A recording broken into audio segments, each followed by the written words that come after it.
So this is halfway through today's trial date. Today is day 7, day 5 if you don't count jury selection.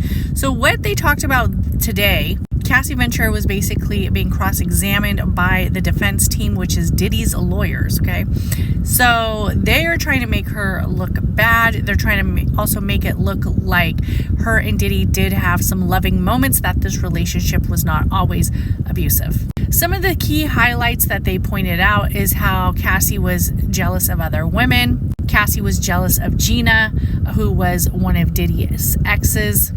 It sounds like when Cassie saw a photo of Gina, she said that was the last straw. When they had, a photo together at I guess some type of red carpet event, that was the last straw for her. She's also stated that she attempted to move on, but she was forced to have a FO. One of the reasons why she was forced to have FOs was because she always felt, I guess, like Diddy was going to blackmail her.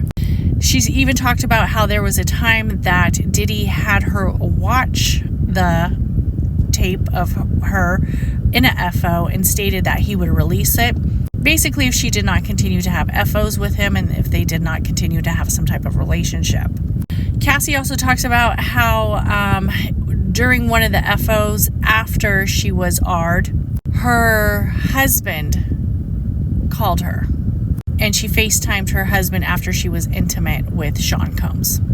Her husband did not know that she was AR'd. He did not know that she was intimate with Sean Combs. This was in the beginning of their relationships. They also talk about money and how Cassie had a very, I guess you could say, average lifestyle. She lived in Connecticut in a very average house. It wasn't mansions. It wasn't all these luxury things that Sean Combs brought to the table. They even talked about how Sean Combs supplied artists for her to work with, such as Nicki Minaj, Lil Wayne, and so on. But for whatever reason, Cassie did not have the confidence in her musical abilities, and that was the true factor of her career not being successful, not the fact that she was always tied up with FOs, is what they were basically implying. They also mentioned in the last cross-examination pieces is how Sean Combs was able to build a billion-dollar company, but yet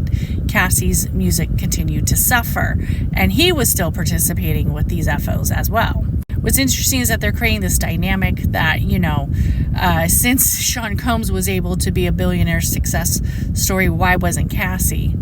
I mean, that's just horrible to think. She is the woman who's having multiple partners, but they also talked about how Cassie received a $20 million settlement, I believe, from Sean Combs, and then after the settlement, she canceled her tour. She stated she canceled her tour because she just did not feel like doing it, versus because now she had money and what they were implying.